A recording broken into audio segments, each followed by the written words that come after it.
Hello, karibu usiteseke tena. Leo tuko ofisini hapa na tumepata fursa ya kuwa na mwalimu. Hivyo usitoke, tutapata vitu mbalimbali hapa na leo tuna mada moto. Hivyo nimkaribishe mwalimu, atatuwasilishia leo ni nini ametuandalia. Karibu mwalimu. Okay, asante sana. Labda mimi nikuulize wewe, unatamani tuongelee kitu gani leo? Okay, leo mwalimu natamani tuongelee kuhusu wanawake. Ni vitu gani hatupaswi kuvifanya ili tuwe bora zaidi? Manake kwa kweli tunahitaji. Okay, asante sana. Unatamani tuongelee aina za wanawake ambazo haupaswi kuwa kama mwanamke. Okay.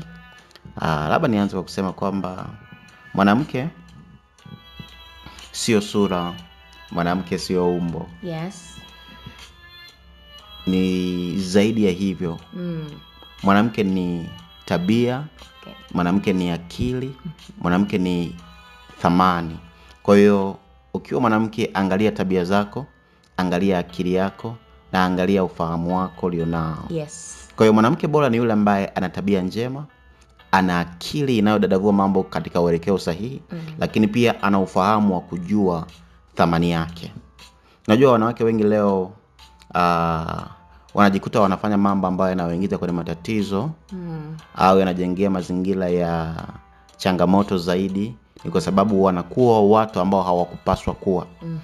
Labda nisemee aina chache za wanawake ambazo haupaswi kuwa. Okay. Aina ya kwanza, haupaswi kuwa mwanamke ambaye haujui thamani yako.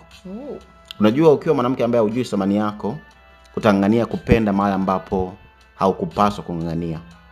Alafu unaweza kuwa unaogopa kumchomoa mtu ambaye ni mwiba kwenye maisha yako, kwa kuogopa kwamba nikimchomoa huyu maisha yatakuwaje. Ni sawa na mtu ambaye amechomwa na mwiba, alafu anaogopa kuuchomoa mwiba, akiogopa maumivu ya kuuchomoa ule mwiba, na kusahau kwamba akiendelea kuuacha pale mguu unaweza ukaoza. Kwa hiyo wanawake wengi wanaogopa kuondoa watu kwenye maisha yao, wakizani kwamba wanatengeneza hali ya uafadhali, na kumbe wanaendelea kutengeneza hali ya uharibifu mkubwa sana kwenye maisha yao. Aina ya pili ya mwanamke ambaye haupaswi kuwa ni mwanamke ambaye unaishi kwa kumtegemea mtu.